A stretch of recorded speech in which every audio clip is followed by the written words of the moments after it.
Muito bem, agora aqui recebo um e-mail do Tiago Benner Ricardo, que é muito simpático, mas com uma argumentação aqui contra o que eu disse no meu artigo, O Deus dos Palpiteiros. Como é um sujeito muito educado e é meu leitor usual, tá certo? Mereceria uma resposta até mais meticulosa do que eu posso dar aqui. Tá certo? Mas ele diz, tive a impressão de que o senhor imagina que os ateus devem ou querem provar algo, mas isso revela um equívoco. Os ateus afirmam que a existência de Deus não está provada. Não afirmam que está provada a inexistência de Deus. Em qualquer argumento, o ônus da prova está do lado de quem faz a afirmação.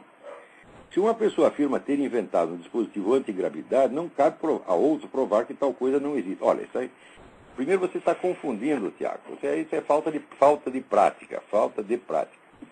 Você está confundindo a estrutura interna do argumento, que é o que realmente vale, com a sua expressão verbal. Quando se diz não está provado, quer dizer, não está provada por meios científicos, e estes meios científicos são considerados o único meio de prova válido. E aquilo que não está provado por meios científicos se torna automaticamente mera opinião pessoal subjetiva. Então, o que se visa com esse argumento é invalidar a própria opinião religiosa. Quer dizer, a sua opinião não pode ter validade pública. Tá? Tem que ser apenas uma opinião privada. Esse é o objetivo. Tá certo? Ora, então, em primeiro lugar, esses métodos científicos reconhecidos para discutir esse assunto não vale nada. A ciência não tem a condição, tá certo? Nenhuma ciência tem a condição de julgar esse assunto. É exatamente isso que eu estou falando. Quando eles alegam, seja que Deus não existe, ou seja que não existem provas, eles estão mentindo nos dois casos. Pois é exatamente isso que eu estou dizendo. O Deus da Bíblia é definido como Deus onipotente, onisciente e onipresente. Tá certo? Não como um ser externo que criou o universo. Se ele está definido como onipotente, onisciente e onipresente, você tem que oferecer provas, tá certo? De que você tem que, aliás, impugnar provas da existência disto, e não de um outro Deus concebido à sua própria imagem e semelhança, que é exatamente o que essa gente faz. E, em segundo lugar, Tiago, não é verdadeiro dizer que eles não querem provar nada. Quando você fala os ateus, você está se referindo a você mesmo. Por quê? Richard Dawkins, Daniel Dennett e outros afirmam taxativamente a inexistência de Deus. Quer dizer, eles não estão apenas dizendo, não existem provas. Não, aqui não existem provas científicas da existência de Deus, todo mundo sabe. Mas me dê uma prova científica de que Daniel Dennett, do Christopher Hitchens, o Richard Dawkins têm uma consciência. Não há prova nenhuma disso. Não há nenhuma prova cientificamente válida de que essas pessoas tenham uma consciência, de que elas não estejam apenas máquinas ou bichinhos, tá certo? Agindo por um reflexo condicionado. Então eu não sou obrigado a aceitar a humanidade de nenhum desses. Nem mesmo no sentido biológico. Quer dizer, que história é essa? Quer dizer, no caso, primeiro, eles estão querendo provar alguma coisa, sim. E segundo, os métodos que eles usam para dizer que não existem provas, distorcem completamente a discussão. Por quê?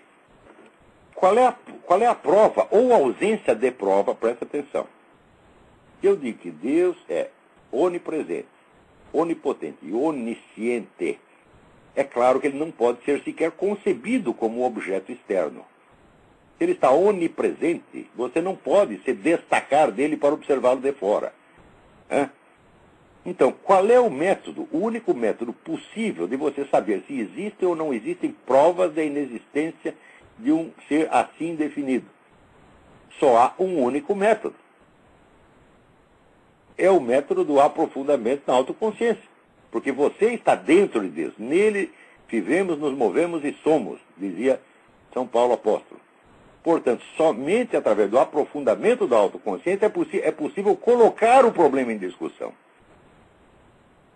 Se não faz isso, é uma tolice dizer que não existem provas. Não existem provas da existência de um Deus externo, de um Deus coisa, que é, vamos dizer, uma coisa maior que criou outra coisa menor. Não existem provas disso, mas essa colocação é precisamente pueril. A colocação que esse pessoal faz é pueril. Agora, Você dizer que o ônus da prova está do lado de quem faz a afirmação, tá certo, só que é o seguinte, a existência de uma entidade onipresente, onisciente e onipotente está dada pela simples existência da realidade. Não é uma coisa que seja contestável. Tá certo? A não ser que você prove, tá certo? Que não existe consciência dentro da realidade, que não existe autoconhecimento. Se existe autoconhecimento numa única pessoa no universo, existe autoconhecimento no universo. Dá para entender ou não? Se você pode dizer a palavra eu, com alguma consciência de causa, é porque isso existe dentro do universo. Agora, você que tem que provar que essa possibilidade de autoconsciência só existe em você e não no resto. É uma coisa que não faz o menor sentido. Para que exista, presta atenção, autoconsciência em você, é necessário que exista autoconsciência no universo. Dá para entender ou não?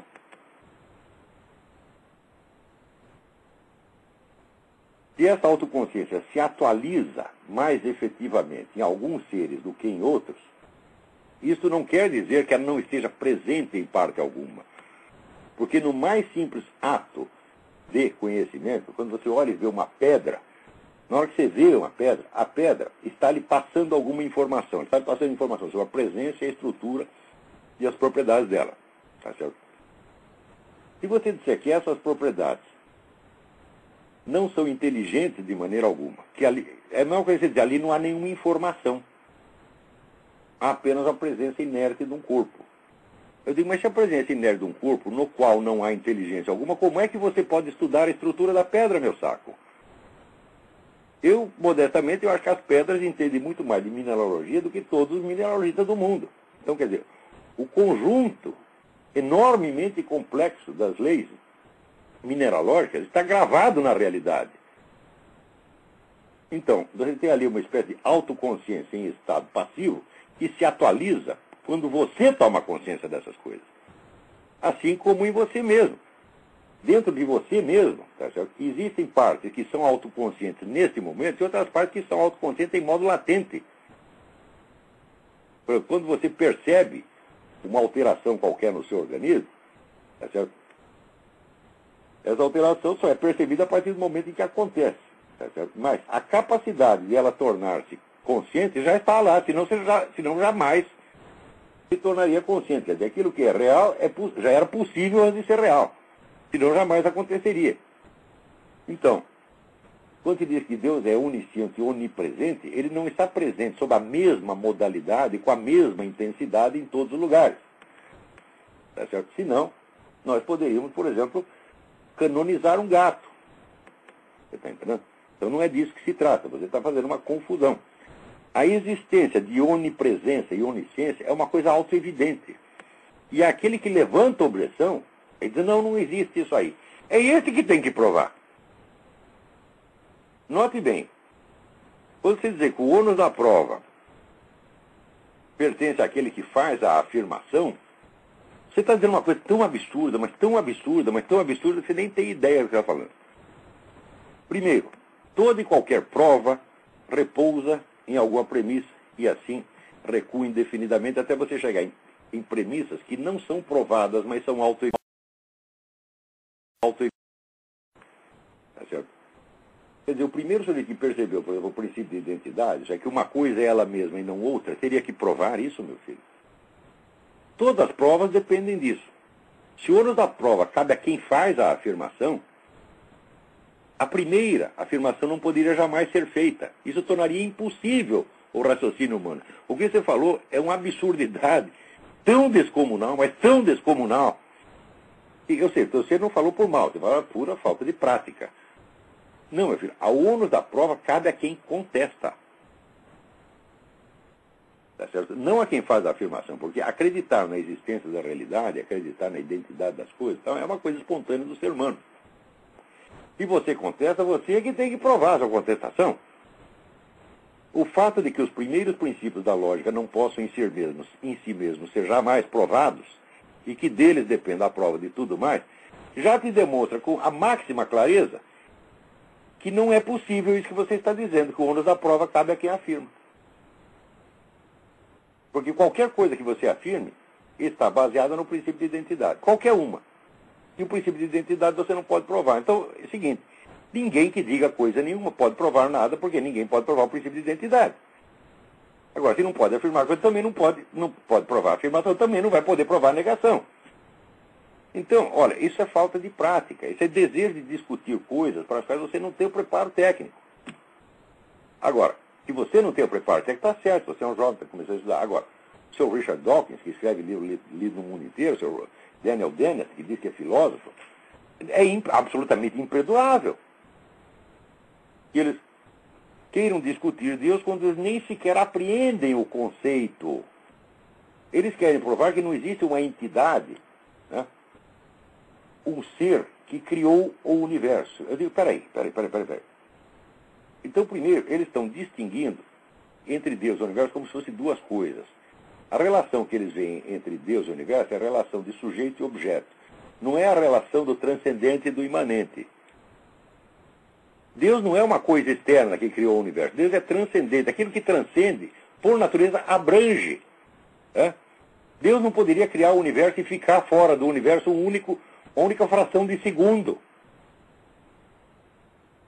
Você está entendendo? Quer dizer que a criação do universo, quer dizer, é uma das propriedades internas de Deus. O universo não está para Deus como uma coisa, entre aspas, que ele criou, mas como a expressão de uma de suas propriedades internas. É por isso que São Paulo diz que nele vivemos, nos movemos e somos. É como se dissesse, nós estamos dentro do universo, e o universo está onde? O universo está dentro de Deus. O universo, não é que o universo é Deus, no sentido panteísta, não. Você tem um universo, e para além do universo, você tem infinitude, eternidade, etc. Ora, onde está o universo e não dentro da eternidade? Se estivesse fora da eternidade, não poderia existir por um único segundo.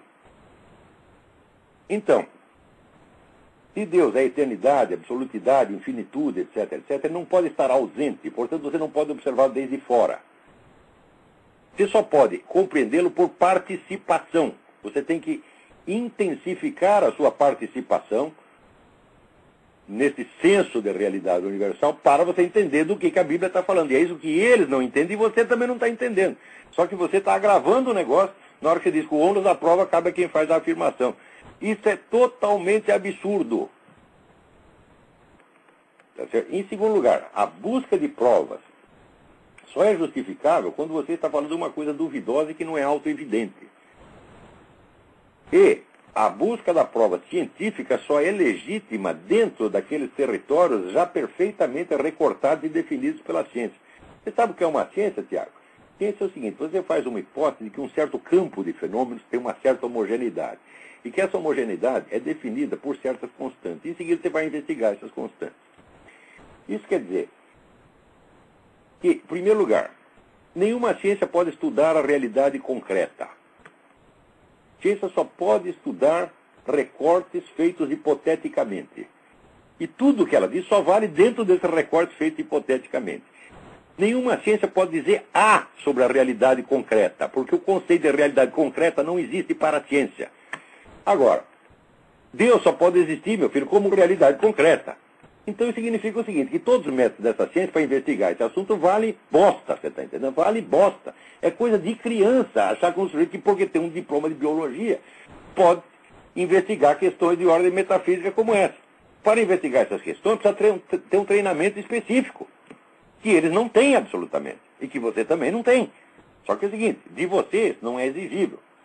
Se você é um homem de boa vontade, está tentando discutir uma coisa, e comete equívocos próprios do principiante. Mas eles não têm o direito de ser principiantes.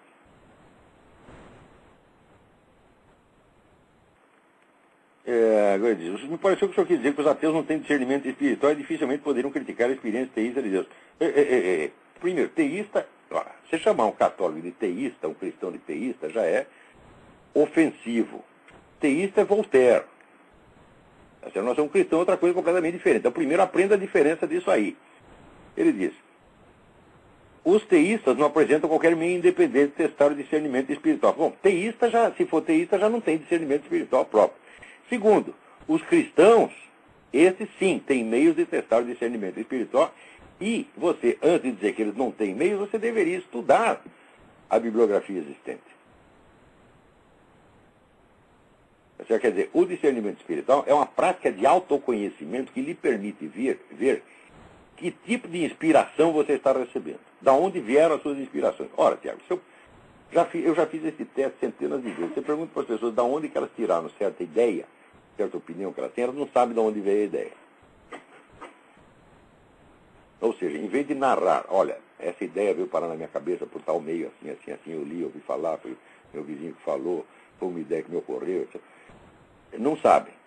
Em vez disso, começam a argumentar em favor da ideia. Ou seja, em vez de contar a história, inventam um argumento para defender. Ou seja, não tem autoconhecimento nem mesmo nesse nível. Tá? Então, você primeiro precisa aprender isto, tá? Para depois você aprender as várias fontes de inspiração das suas ideias, e daí você praticar o discernimento espiritual. Quer dizer, olha, os teístas, quer dizer, os cristãos, não têm meio de testar o discernimento espiritual. Aliás, você quer dizer testar cientificamente? Por esses métodos de merda dessas ciênciazinhas que tem aí? O que é isso, meu filho? Ciências que jamais se conseguem se explicar a si mesmas. Quando elas descobrem o negócio, não descobriu lá, né, a existência dos quanta. Até hoje eles não sabem o que é. Não é possível entender nada por métodos da ciência. Não é absolutamente nada. Porque ciência se baseia na racionalidade humana. A ciência não pode testar retroativamente a racionalidade humana. Ela é dependente da racionalidade. Primeiro você precisa conhecer o princípio da razão para depois você entender o que é ciência. Agora, o próprio fato de acreditar que existe meio independente de testar isso, aquilo, meio independente quer dizer meio científico.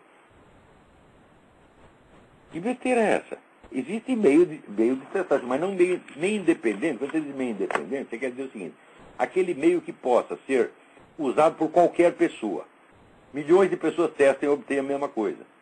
Eu digo, mas isso é absolutamente autocontraditório com a própria natureza do conhecimento.